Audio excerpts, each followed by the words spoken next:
Introdução. Deus, do latim, significa divindade ou deidade. É um conceito de ser supremo presente em diversas religiões monoteístas, enoteístas ou politeístas, sendo geralmente definido como espírito infinito e eterno, criador e preservador do universo. O conceito de Deus, conforme descrito pelos teólogos, geralmente inclui os atributos da onisciência, todo conhecimento, a onipotência, poder ilimitado, a onipresença, presente em todos os lugares, a simplicidade divina e existência eterna e necessária.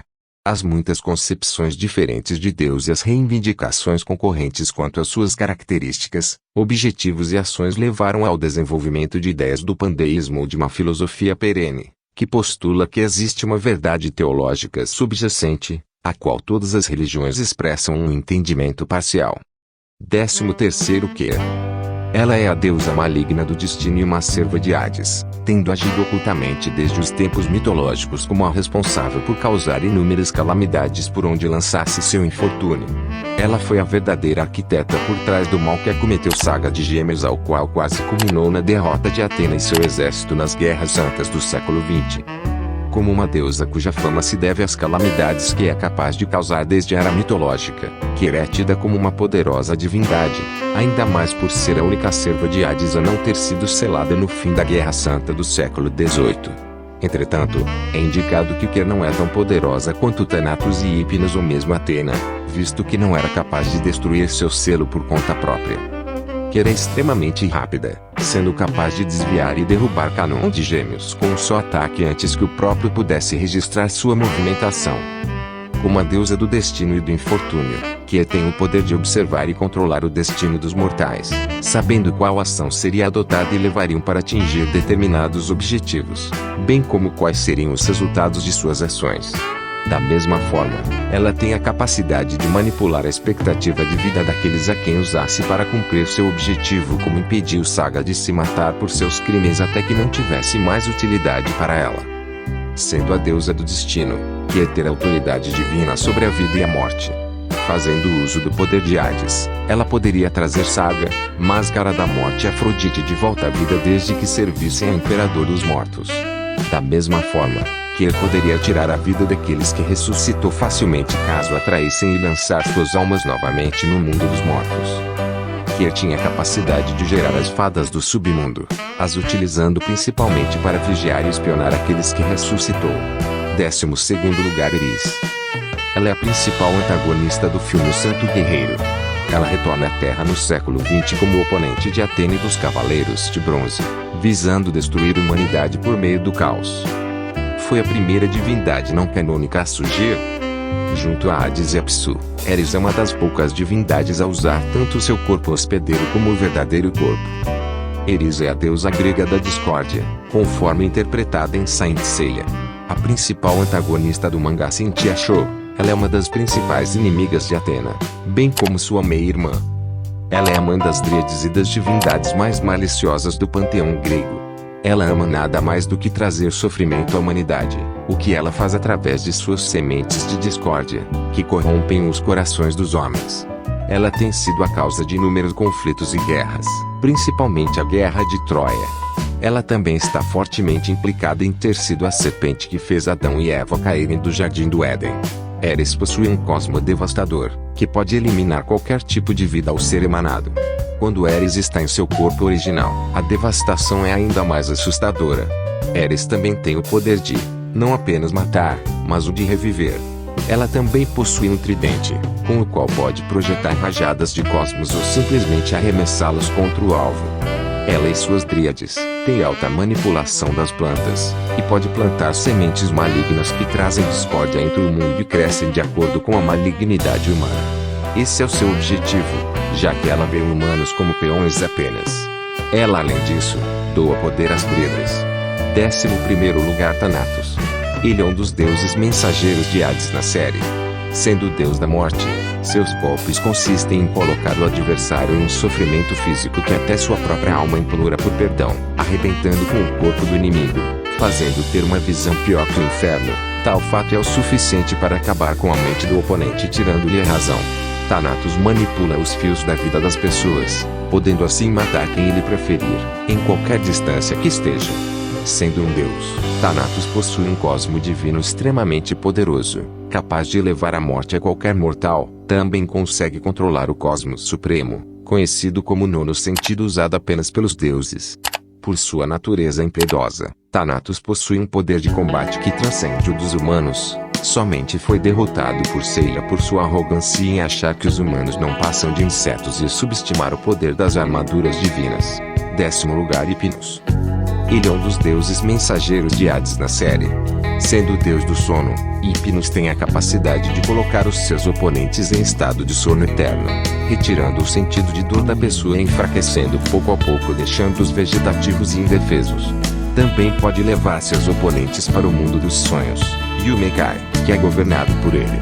Pode também manipular os sonhos e os pesadelos de suas vítimas quando estas se encontram em estado de sono eterno. Também possui habilidades de guerreiro avançadas. Os ataques de Hypnos são baseados nas técnicas de Chakra de Virgem. Hypnos e Thanatos parecem representar o Sol e a Lua, respectivamente. 9º lugar, Artemis. Ela é a deusa da Lua e irmã gêmea de Apolo. Nos mitos de Kurumada também é a irmã mais velha da deusa protetora da Terra, Atena. A primeira aparição da versão canônica de Artemis baseada no mangá de Kurumada foi no jogo Saint Seiya ao Renin. A primeira aparição de Artemis na franquia, porém, foi no filme Prólogo do Céu. Depois ela apareceu com um design totalmente diferente no mangá, mas com um papel similar. Em Neste Dimension, ela tem um símbolo de lua crescente na sua testa, da mesma forma que Hypnos e Thanatos. Isto poderia indicar que ela está em seu verdadeiro corpo e não em um corpo hospedeiro. O arco e a flecha usada por ela no filme tem certa semelhança com a flecha e o arco de Sagitário. Durante uma imagem mental de Xion de Ares no Tilost Canvas Gaiden 58, sobre a gigantomaquia, na guerra entre os deuses olímpicos contra Tifon e seus gigas, aparece uma deusa olímpica com arco e flecha, que se acredita ser Artemis. 8º lugar, Atena. A deusa da sabedoria, do amor e da guerra, foi encarregada por seu pai, Zeus, de proteger a humanidade e a própria Terra contra ameaças, junto de seus cavaleiros. A cada 200 anos, Atena renasce sob a forma de um corpo mortal. O seu cosmo é capaz de curar a cavaleiros à beira da morte e seu sangue pode revelar o verdadeiro potencial das armaduras. Tem um poderosíssimo cosmo de luz, sendo capaz de grandes feitos, como impedir o desmoronamento das geleiras de Asgard e impedir a inundação do mundo por Poseidon, além de paralisar inimigos. Por ser detentora desse grande poder, muitas vezes torna-se alvo de seus inimigos, mas nunca perde o senso de piedade em seu coração. Suri pode usar todos seus objetos para ataque. O escudo defende de todo ataque e cura efeitos dessa em decorrência disso. O selo sela a alma do inimigo em um objeto sagrado. O báculo pode criar ilusões, soltar rajadas de poder, e além disso, pode ser usado para perfurar o inimigo. 7º lugar, Apolo. Ele é um dos 12 deuses olímpicos, filho de Zeus e irmão gêmeo mais velho de Artemis. Como um deus olimpo, Apolo demonstra ser um deus extremamente poderoso o suficiente para assustar Atena e Artemis por sua chegada. Também demonstra um grau de poder incrível, onde mesmo um ataque de Seiya com o nono sentido e com sua armadura nova, mostrada nos créditos finais do filme, só conseguiu arranhar sua bochecha. Não o bastante, Atena acredita que Apolo é um dos candidatos para assumir a posição de Zeus desde o seu desaparecimento. Dado a sua posição como deus do Sol, Apolo pode controlar tanto a luz do Sol, podendo lançar esferas de cosmos semelhante a pequenos sóis para queimar e desintegrar seus oponentes. Não o bastante, Apolo tem a habilidade de criar campos de força extremamente poderosos de pura energia que podem ser usados tanto para atacar como defender. Apolo pode usar seus poderes divinos para apagar completamente a matéria existente ao seu redor, sendo capaz de desmaterializar ataque de Pégaso, como que quase desintegrar Atena por completo se não fosse a intervenção de Seiya.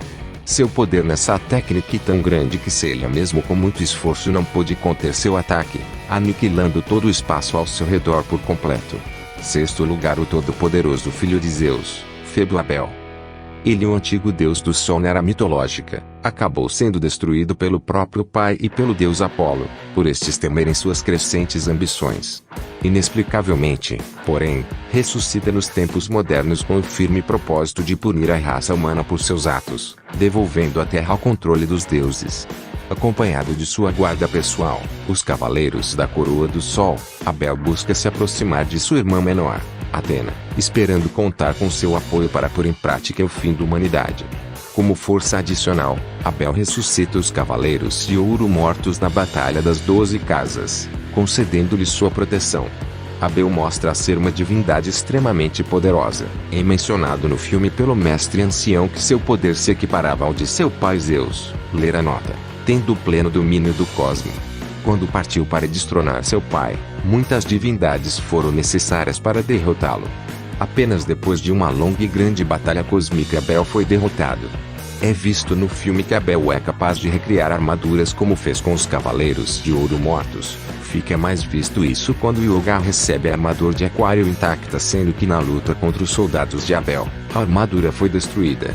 Nota: o filme Saint Seiya, a lenda dos defensores de Atena, alega que Abel é o deus mais forte, com exceção de Zeus, e que muitas divindades eram necessárias para derrotá-lo. No entanto, como o filme foi feito antes dos acontecimentos da saga de Hades, esse detalhe deve ser ignorado. Abel, como todo deus, possui imortalidade, e é uma criatura que vive desde a era mitológica. Abel tem o poder de reviver humanos, como foi feito com os Cavaleiros de Ouro que morreram na Batalha das 12 Casas. Abel pode criar uma esfera de cosmos verde que se lança contra seu inimigo. Uma vez lançado, essa esfera aumenta de tamanho. Abel pode despertar vulcões adormecidos na Terra para liberar sua lava ardente em aldeias próximas e assim aniquilar tudo em seu caminho. Abel pode mover as placas tectônicas da Terra, de modo que a onda produzida choques fortes para fazer grandes rachaduras na superfície, destruindo edifícios e matando milhares de pessoas. Abel pode se envolver em uma poderosa quantidade de cosmo que o protege de qualquer ataque, repelindo o mesmo ao oponente como um espelho. Quinto lugar, Loki. Ele é o principal antagonista de Saint Seiya Soul of God. Loki tem manipulado os habitantes da Terra de Asgard para reviver o verdadeiro mal na Terra usando a lança Gungnir. Loki demonstra ter as mesmas técnicas de Andreas, como criar esferas de energia poderosas e controlar as raízes da Yggdrasil. Aparentemente estes poderes evoluíram para um nível muito maior que o Andreas. Além destes poderes, também possui incrível poder telecinético e uma velocidade que supera a da luz. Loki demonstrou ser uma divindade muito poderosa, conseguindo subjugar e derrotar 5 Cavaleiros de Ouro e ainda sobreviver à exclamação de Atena feita com o poder das armaduras divinas, dito que uma exclamação de Atena equivale a um Big Bang. Loki também provou ser capaz de abençoar uma pessoa em particular como Balder, que lhe dera as runas Irion Sus para o seu corpo estar imune a dor e danos. No entanto, em troca desta bênção, Loki rouba a sua humanidade. Como outros deuses, é capaz de possuir o corpo de um ser humano e controlá-lo à vontade. O deus Loki era capaz de controlar Lifia, por um tempo, e, eventualmente, possuir o corpo de Andreas devorando sua mente e alma, para assumir o controle total do seu corpo e usá-lo como seu hospedeiro e lutar contra os Cavaleiros de Ouro. Após conquistar a lança de Gungnir, Loki foi capaz de derrotar facilmente o Cavaleiro de Ouro Aeolia, que estava trajando a armadura de Odin, e devastar uma quantidade impressionante de terra, atingindo praticamente toda Asgard. Quando está em posse da lança de Gungnir, Loki se torna uma das maiores divindades do universo, superando deuses poderosos como Odin. Quarto lugar, Hades. Ele é o senhor do mundo dos mortos, julgando, assim, as almas das pessoas para decidir se merecem paz ou sofrimento eterno. Junto com seus irmãos, Zeus e Poseidon, é um dos 3 grandes dos 12 deuses do Olimpo, as divindades mais poderosas do universo. Ele é o maior antagonista da série, que com o desejo de tomar a Terra, lança um ataque contra o santuário com o objetivo de tirar a vida de Atena. O que mais odeia é a luz do sol, que leva a esperança ao inferno, destruindo o Muro das Lamentações. Dentro do universo de Saint Seiya, Hades ainda desempenha o papel de governante do submundo, mas é um antigo inimigo de Atena e de seus guerreiros conhecidos como seus santos. Hades guarda rancor especial contra todos os santos de bronze que usaram a armadura Pegasus. Ele deseja acabar com toda a humanidade, transformando a Terra em um deserto desolado e congelado por desobedecer aos deuses e poluir o mundo deles. Terceiro lugar, Poseidon. Ele é o deus dos oceanos e um dos 12 deuses do Olimpo. Foi selado por Atena na era mitológica durante a Primeira Cruzada. Depois de vários séculos, seu selo sobre o tridente foi removido por Canon enquanto ele estava preso no Cabo Sonion 13 anos atrás, depois de acordar de forma imperfeita, toma como Yoriziro, Julian, só quando ele tinha 3 anos. Depois de 13 anos, ele inicia uma cruzada contra Atena sob a manipulação de Canon, porque ele não estava totalmente acordado. Poseidon demonstrou ter um cosmo muito maior do que o de Atena, a julgar que na luta contra a China mesma diz que Poseidon tem um cosmo no nível de Atena, e quando Poseidon desperta completamente, seu cosmo apenas aumenta a cada momento. Poseidon é capaz de controlar grandes quantidades de água, como os oceanos e as chuvas, e com isso, ele pode causar grandes inundações no mundo. Poseidon também possui um vasto e impressionante cosmo divino, muito superior ao dos humanos. Com seu cosmo, Poseidon pode criar uma espécie de barreira que pode repelir os ataques de seus oponentes e também paralisá-los. Ele possui um tridente que possui um incrível poder e ele o costuma lançar em seus oponentes. Mesmo o ataque mais poderoso de Yoga, a execução Aurora, não conseguiu deter o poder de seu tridente. Além disso, Poseidon consegue destruir armaduras facilmente com seu poder telecinético, como visto em sua luta contra os Cavaleiros de Atena. Mesmo estando selado na ânfora de Atena, Poseidon foi capaz de enviar 5 armaduras de ouro para os Campos Elíseos. Diferente de Atena, Poseidon opta por possuir corpos ao invés de reencarnar com um corpo próprio. Não se sabe os motivos e nem onde seu verdadeiro corpo se encontra. Segundo lugar, Odin. Ele é o deus supremo de Asgard em Saint Seiya, ou seja, deus de Asgard. Reencarnou na forma de Lífia. Odin nunca foi visto em sua forma humana, fazendo com que seu representante na Terra fosse uma sacerdotisa, Hilda. O real poder de Odin nunca é mencionado na franquia. Porém, se formos considerar sua origem mitológica, Odin poderia ser um dos grandes deuses, afinal ele nasceu no abismo infinito Ginnungagap que havia antes do universo surgir. Há também o fato que Odin, junto de Vili e Vé, modelaram toda a criação a partir da matéria cósmica que era o sangue e carne de Mir, o que os tornaria deuses capazes de manipular praticamente qualquer aspecto do universo, Dunamis. Fora isso, Odin ainda teria adquirido um poder mágico infinito depois de se empalar num dos galhos de Yggdrasil durante 9 dias e 9 noites. Primeiro lugar, Zeus. Ele é o rei dos deuses olímpicos, sendo o soberano supremo do universo desde a era mitológica antes de seu desaparecimento inexplicável. Ele também é o deus grego dos céus, dos raios e relâmpagos. Sendo governante do Olimpo, Zeus é presumido ser o mais poderoso de todos os olimpianos. Além disso, dado a sua posição como Senhor Supremo do Universo, ele é provavelmente um dos deuses mais poderosos da existência, visto que ele liderou pessoalmente os deuses contra Tifon e o clã dos Gigas durante a gigantomaquia. Dado a seus títulos divinos como regente dos céus, é presumido que Zeus tem autoridade divina tanto sobre o clima como o ar. No caso dos relâmpagos e raios, é presumido que ele tem controle absoluto sobre a eletricidade estática e a eletricidade celestial. Zeus é dito ser versado em selamentos, sendo que com a ajuda de Atena, eles selaram os membros do clã dos Gigas espalhados por todo o mundo. Foi alegado por Ártemis que Zeus possui a capacidade de despojar os poderes divinos de um deus e torná-lo um mero mortal. Embora suas competências em combate sejam altamente desconhecidas, Zeus fora representado segurando uma lança, me permito, o que presume que ele seja hábil em empunhá-la.